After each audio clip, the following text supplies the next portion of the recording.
Will county court house के बाहर जुमे की नमाज के लिए लोग जमा हुए थे। उसी वक्त कोर्ट हाउस के अंदर 90 मिनट से कम वक्त तक एक ऐसा मर्डर का ट्रायल चल रहा था जिसने इलिनॉय की मुस्लिम अमेरिकन कम्युनिटी को हिलाकर रख दिया था।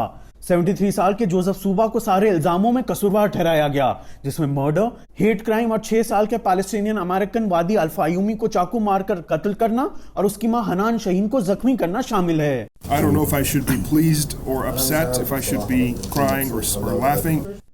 बच्चे के फादर उदाई अल-फायूमी ने फैसले के बाद रिपोर्टर्स से बात की। But I'm the father of a child, and I've lost a child, and I feel like this decision came a little too late. No verdict is going to bring their son back.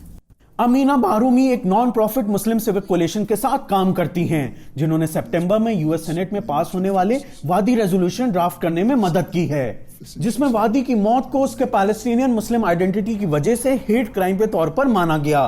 Murder 7 अक्टूबर 2023 को Israel में Hamas के हमले के एक हफ्ते बाद हुआ था। इस हमले में 1200 लोग मारे गए थे। US designated terror group Hamas ने सैकड़ों लोगों को हॉस्टेज भी बना लिया था। वादी रेजोल्यूशन इस बात पर जोर देता है कि यूनाइटेड स्टेट्स में hate crime, Islamophobia, antisemitism, anti Palestinian और एंटी अरब डिस्क्रिमिनेशन के लिए जीरो टॉलरेंस है। It's a moment to grieve Wadea, but it's a moment to also ask, what are we doing to ensure that Wadea is the last? That is what Joseph Juba yelled as he stabbed at them, Muslims must die.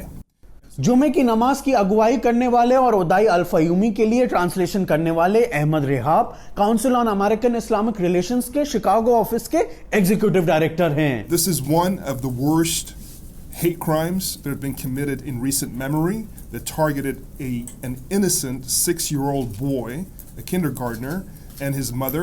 The boy was stabbed 26 times, as you've heard repeatedly. You can imagine the brutality of the scene. It was very difficult for the parents to have to live through the details, the gruesome details, so our heart goes out to them.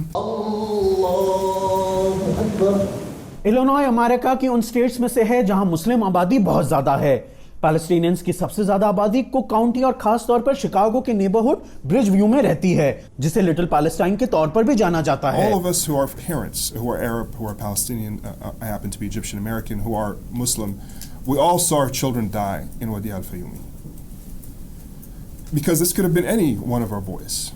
Rehab का कहना है कि वादी के home town यानी Chicago के सबअब Plainfield में एक चिल्ड्रंस पार्क में उसके लिए परमानेंट मेमोरियल बनाने के प्लान पर भी काम चल रहा है। जोसेफ सूबा को 2 मई को सजा सुनाई जाएगी। ये थी जोलियट, इलिनॉय से वीओए के केन फैराबॉग की रिपोर्ट।